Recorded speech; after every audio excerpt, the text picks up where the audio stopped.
श्रीमान अरविंद केजरीवाल दिल्ली के मुख्यमंत्री जो लगभग 40 दिनों से जेल में थे, उनको अंतरिम बेल, उनको अंतरिम जिसको कह सकते हैं जमानत पर, लेकिन प्रतिपक्ष अपना कहता है, प्रतिपक्ष कहता है हमें 2.5 मिलेगी हमको, हम गठबंधन से मिलकर हम सरकार बनाने जा रहे हैं। बीजेपी तो बस इसके बाद और इस फैसले के बाद तो उनमें और जोश आ गया।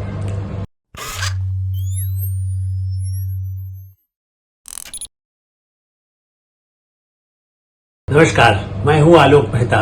HSI में आपका स्वागत है। हमारा अनुरोध है कि आप HSI देखें, लाइक करें, अपने मित्रों को भेजें, फॉरवर्ड करें, ग्रुप्स को भिजवाइए और जो आपकी राय हो वो भी हमें अवश्य अवगत कराएं। लोकतंत्र और न्यायपालिका की जीत। निश्चित रूप से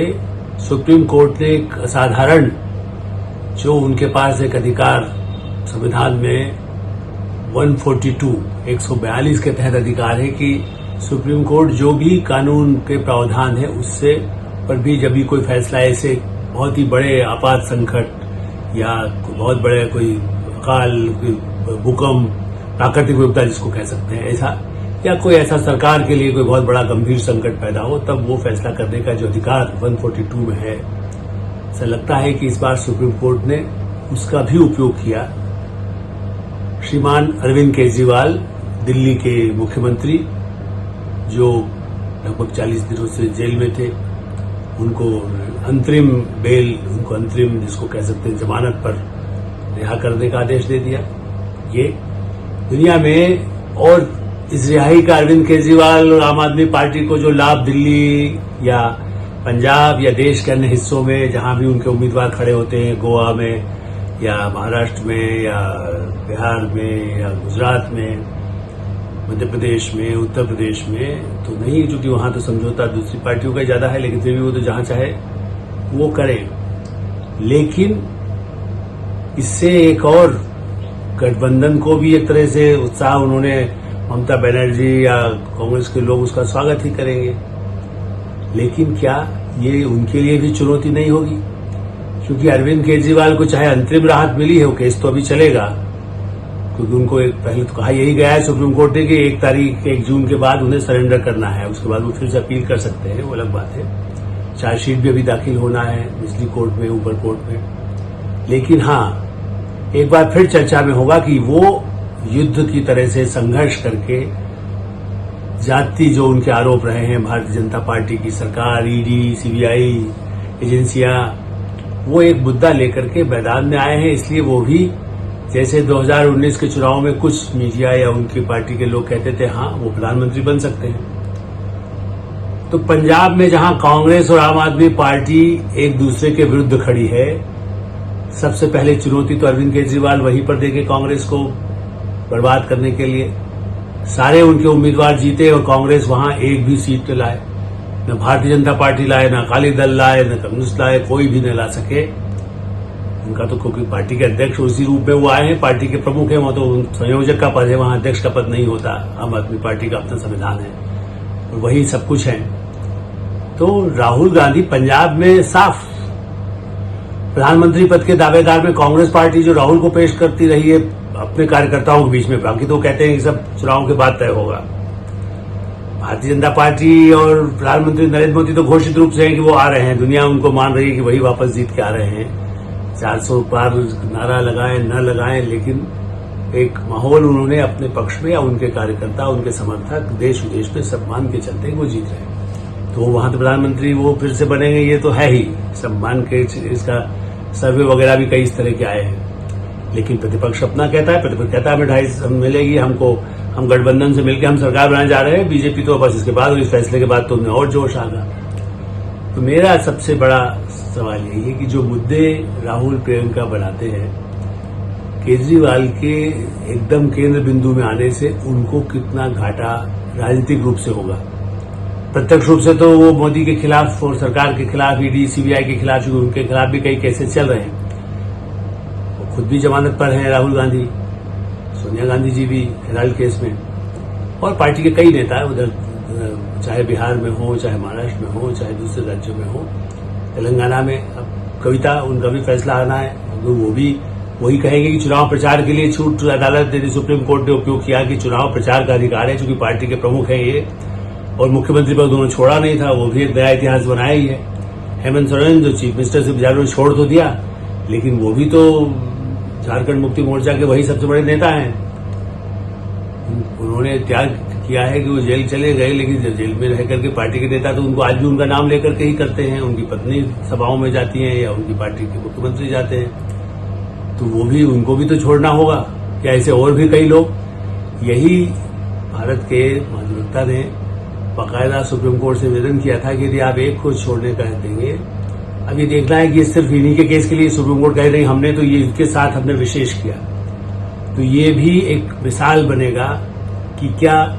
भारत में एक पार्टी के नेता के लिए एक कानून है, दूसरे के लिए दूसरा कानून है, और भारत के संविधान के अनुसार बाकायदा लिखा हुआ है, मेरे पास संविधान की प्रति रखी हुई है, उसमें कहा गया है कि सबका अधिकार, कोई बड़ा न छोटा नागरिक, चाहे वो प्रधानमंत्री भी हो, उनके खिलाफ भी तो अपील सुप्रीम कोर्ट में हो जाती है, और एक सामान्य नागरिक हो, सड़क पर चल रहा है, घोड़े पर बैठ करके जा रहा है, गाड़ी में बैठ जा रहा है, उसका भी अधिकार समान है। वो कह सकता है कि प्रधानमंत्री को अधिकार है तो मुझे मतलब सरकार के रूप में नहीं, नागरिक के रूप में जो अधिकार है। तो यदि केजरीवाल साहब को छूट मिलती है तो कितने ही नेता जो जेल में हैं या आगे भी जब कोई जेल में होगा तो उसे प्रचार के लिए, चूंकि चुनाव तो हमारे यहाँ साल में 4 बार होते रहते हैं, उसके बाद कहीं फिर चुनाव आएंगे, महाराष्ट्र चुनाव आ रहा है, हरियाणा में चुनाव आ रहा है, दूसरी जगह चुनाव आएंगे, जम्मू कश्मीर में है, जम्मू कश्मीर में है। वैसे तो अमृतपाल सिंह खुखार आतंकवादी जिसके लिए महीनों तक तलाश होती रही, खुलेआम खालिस्तान के समर्थन में इसको किया, खुखार इसलिए पंजाब से हटा करके उसको नॉर्थ ईस्ट में वहां की जेल में रखा गया, लेकिन कानून में प्रावधान है कि जेल से चुनाव लड़ सकते हैं, तो अभी उसको चुनाव प्रचार के लिए तो छूट अदालत ने, निचली अदालत ने नहीं दिया है, लेकिन बताया गया है कि वो तो अमृतपाल सिंह वहां से भी फॉर्म भरेगा। खालिस्तान का समर्थक, पाकिस्तान खालिस्तान को अलग बनाने की मांग करने वाला भी चुनाव मैदान में उसके नाम पर प्रचार हो सकता है। अरविंद केजरीवाल जिनको कहा गया है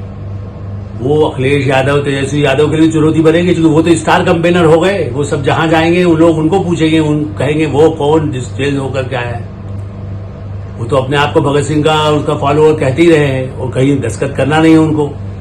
मुख्यमंत्री के रूप में इसीलिए तो बचे रहे हैं कि उन्होंने दूसरे मंत्री दस्तखत करे। मनीष सिसोदिया का भी क्या होगा, क्या उनको चुनाव प्रचार की जरूरत नहीं है? वो तो पूर्वी दिल्ली के अभी भी विधायक, उनका पद थोड़ी खत्म हुआ है, मंत्री पद से हट भी गए हों, लेकिन वो शिक्षा मंत्री के नाम पर आज भी उनके नाम पर जुलूस फोटो सब निकलता है, तो उनको प्रचार की छूट मिलेगी या नहीं मिलेगी? सुप्रीम कोर्ट ने एक ऐसा दरवाजा खोला है जो भारत के लोकतंत्र ने, दुनिया के लोकतंत्र में भी ये तो बताएगा। भारतीय जनता पार्टी कम से कम जितना ही उनसे नाराज हो, और इस फैसले से थोड़ा उनको कष्ट भी होगा, ये स्वाभाविक है, क्योंकि दिल्ली के चुनाव पर तो उसका असर डालने का संभावना लगती है, क्योंकि पहले भी उनका नगर निगम के चुनाव में वो जीते हुए हैं। लेकिन भारतीय जनता पार्टी और भारत सरकार दुनिया में, विश्व के मंच पर कह सकती है कि हमारे यहाँ सरकार कितना ही विरोध करे, सरकार की एजेंसियां कुछ भी कार्रवाई करे, लेकिन अदालत से लोकतांत्रिक प्रक्रिया के लिए सुप्रीम कोर्ट सुप्रीम है, सुप्रीम कोर्ट राहत दे सकती है, सुप्रीम कोर्ट जो है छूट दे सकती है। तो मेरा ये कहना है कि जो उस पीढ़ी के हैं, राहुल, प्रियंका, तेजस्वी यादव, अखिलेश यादव, या तेलंगाना आंध्रा में यदि आप वो कहें, तो जो ऐसे नेता जो उस आयु के हैं और जो महत्वाकांक्षी हैं, जो अलग अलग पार्टियों में हैं, उद्धव ठाकरे, अब वो स्टार होंगे, अरविंद केजरीवाल जाएंगे तो लोग उनको सुनेंगे, उद्धव ठाकरे को सुनेंगे या उनके बेटे को सुनेंगे। वो तो मुख्यमंत्री तो अपने बेटे को बनाना चाहते हैं। उद्धव ठाकरे चलिए ज्यादा समय नहीं रहे हैं, लेकिन वो शरद पवार नहीं, सुप्रिया सुले तो जब सुनना चाहेंगे अरविंद केजरीवाल, तो गठबंधन के लिए तू हमारा है लेकिन मेरे मैदान में तू ही ना हीरो बने, ये भी तो थ्योरी होगी अंदर से। तो हमारे यहाँ कहावत है ना, दुल्हन बड़ी प्यारी लेकिन चौके नहीं जाना। चौके में तो उसको किचन का सामान, उसके हाथ में क्या है सब बनाए। और पहले एक जमाने में किचन में भी बहुत सारी जो महिलाएं हैं वो वहीं पर अपना धन संपत्ति वहां भी रखते थे, छोटे घरों में, या वैसे कहीं कहीं ऐसा होता था, तो वो चौका शब्द का इस्तेमाल होता था। या ये कहे कि तिजोरी की चाबी न दी जाए, तो तिजोरी की चाबी तो घर परिवार में लोग बहुओं को नहीं देते थे। अब अरविंद केजरीवाल को चाबी दे दी है भविष्य के लिए, चूंकि आगे इन राज्यों में चुनाव जहां जहां होंगे वहां अरविंद केजरीवाल का भाव बढ़ने की संभावना रहेगी। ठीक है कि अंतिम जमानत है, बाद में फिर वापस से जेल चले गए तो अलग बात है, लेकिन इस समय प्रचार का जो दुनिया की निगाह भारत के लोकतंत्र के, भारत के चुनाव पर है, उसका फायदा केजरीवाल उठाएंगे।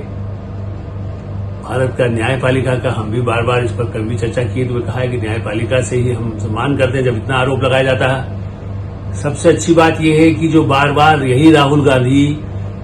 कैम्ब्रिज में जाकर के, अमेरिका में जाकर के, जर्मनी और बेल्जियम जाकर के जो ये कहा करते थे कि हमारी न्यायपालिका को भी प्रधानमंत्री नरेंद्र मोदी तानाशाही ने कब्जा कर रखा है, साबित हो गया। कई ऐसे फैसले आए हैं और ये वाला फैसला भी चुनाव लड़ने के लिए जो प्रतिद्वंदी हैं, जो रोज गाली दे रहे हैं, रोज विरोध कर रहे हैं, उनको भी सुप्रीम कोर्ट ने छोड़ दिया चुनाव प्रचार के लिए। लोकतंत्र में उनको भी जो अभिव्यक्ति की स्वतंत्रता का अधिकार तो है ही। एक बात मैं जरूर कहूंगा कि सारे नियम कानून आप यदि उस तरह से करते हैं तो पालन नहीं होता, सजा बाद में देते रहिए। जिस तरह से शिवसेना जो उद्धव ठाकरे की पार्टी की एक नेता प्रियंका चतुर्वेदी ने जिस घृणित भाषा का इस्तेमाल महाराष्ट्र के मुख्यमंत्री के बेटे के लिए किया और कहा कि नहीं, जैसे फिल्म में हाथ में लिखा होता है मेरी माँ, मेरे पास माँ है, उसी तरह से, या मेरे हाथ में लिखा कि मैं चोर हूं तो वो सिर पर लिखे कि मेरा बाप गद्दार है, ये प्रियंका चतुर्वेदी। ये अब उसका कानून में कब कार्रवाई होगी ये तो देश दुनिया जाने। या खड़गे साहब ने लगातार चुनाव आयोग के खिलाफ लिखा, चुनाव आयोग ने उसका जवाब तो दे दिया है, लेकिन भारत के चुनाव आयोग के खिलाफ लगातार दुनिया में प्रचार हो कि बिल्कुल चुनाव आयोग पूर्वाग्रह वाला है, भारत की न्यायपालिका पूर्वाग्रह वाली है। ऐसे अपमानजनक तात्कालिक उनको उसकी राहत जो मिलती है, उसको छूट मिलती है, कोई भी शब्द इस्तेमाल करे, कोई गाली का इस्तेमाल करे, कोई किसी तरह का, वो भारतीय जनता पार्टी का भी करे तो उस पर भी कार्रवाई, खाली अभी नोटिस दिया गया है, जवाब आ रहा है, ऐसा नहीं। सवाल यह है कांग्रेस पार्टी के कई नेता कितने अपशब्द प्रधानमंत्री नरेंद्र मोदी के लिए, इंक्लूडिंग राहुल गांधी जी, जिस तरह की भाषा का उपयोग करते हैं वो सामाजिक दृष्टि से वो उसको ठीक नहीं माना जाता। नैतिकता, आचार संहिता, चुनावी नियम कानून, धर्म का नाम न लें, धर्म के नाम पर एक दूसरे को भड़काने की कोशिश न करें। देखो वो 5 मिनट में, वो 5-15 सेकंड में उसका सफाया हो जाएगा, सामने आएगा, वो गलती है। सुनीत राणा ने जो किया उसके बाद, या ओवैसी है, वो यदि कहते हैं 15 मिनट में हटा दीजिए पुलिस, 15 मिनट में हम देख लेंगे क्या करेंगे, पिछले चुनाव में उन्होंने इस तरह भाषा बोली, क्या हुआ, बाद में कोर्ट ने उनको रिहा कर दिया। तो भारत के लोकतंत्र की परीक्षा का ये भी एक कारण रहेगा आने वाले समय में भी। न्यायपालिका तत्काल, जैसे कहते चार्जशीटेड, चुनाव आयोग ने कहा जो चार्जशीटेड है वो चुनाव न लड़ सके, ये सिफारिश पर क्यों नहीं विचार हो। मुस्लिमों का आरक्षण खत्म कर देंगे, बार बार प्रधानमंत्री कह रहे हैं, नहीं कर रहे हैं, लेकिन आम आदमी पार्टी के सहित जिसके केजरीवाल प्रमुख हैं, उनकी पार्टी लगातार यही कह रही है कि देखिए ये तो संविधान बदल देंगे प्रधानमंत्री, उनको बहुमत आया तो। इस तरह की झूठी बातें फैलाने के रोक न चुनाव आयोग लगा पा रहा है, न्यायपालिका तत्काल उस पर ऐसे के लिए कोई निर्देश देती है कि ऐसा करते ही उसकी मान्यता खत्म हो जाएगी या वो चुनाव नहीं लड़ सकेगा। जब तक ऐसी कड़े कानून नहीं होंगे तब तक पुराने नियम कानून में तारीख लगती है, तारीख पर तारीख, तारीख पर तारीख, सालों लग जाएंगे और सुप्रीम कोर्ट में जाकर के अभिव्यक्ति की स्वतंत्रता के नाम पर वो कुछ भी कर लेंगे, कार्टून बना देंगे। लेकिन उस समय जनता को भड़काना, तुम्हारा सब कुछ छीन लिया जाएगा, मुस्लिम तुम्हारा सब छीन लेंगे, तुम्हारा सब खत्म कर देंगे, तुमको देश से निकाल देंगे, तुमको ये कर दिया जाएगा, संविधान बदलने वाला है, उसके बाद कभी चुनाव ही नहीं होंगे। इस तरह के भड़काऊ, सांप्रदायिक, भारत विरोधी, खालिस्तान समर्थक ऐसे बयानों को रोकने के लिए चुनाव आयोग और भारत का सुप्रीम कोर्ट, भारत की संसद कब फैसला करेगी? कब तक उसका इंतजार होगा कि भारत में जो सबसे बड़ा लोकतांत्रिक देश है, जहां 97 करोड़, 97 करोड़, 100 करोड़, जहां दुनिया के कई देशों की आबादी जिसके बराबर है, उनको मिला करके भी उतने लोग मतदाता सूची में जिनके नाम हैं, ऐसे बड़े लोकतंत्र में अराजकता पैदा करने वाले तत्व उनके नियंत्रण के लिए कब कानून बनेगा। छूट अभिव्यक्ति की हो, चुनाव प्रचार की हो, लेकिन समाज को अराजकता की ले जाना, देश के खिलाफ सेना का वायुसेना पर आतंकवादी हमला हो, सेना वायुसेना के लोग हों, वो सेनाध्यक्ष कह रहे हैं, उसके बाद भी कहो ये तो स्टंट है, बीजेपी को जिताने के लिए किया जा रहा है। वायुसेना पर आरोप, कोर्ट पर आरोप, न्यायपालिका पर आरोप, मीडिया पर आरोप, सबकी विश्वसनीयता खत्म करना लोकतंत्र और के लिए क्या अनुकूल है, भारत की छवि के अनुकूल है,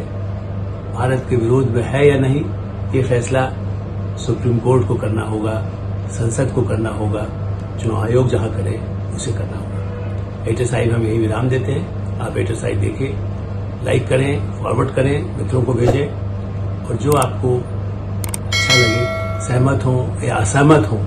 न लगे, वो भी हमें लिख करके जरूर भेजिए। धन्यवाद, नमस्कार।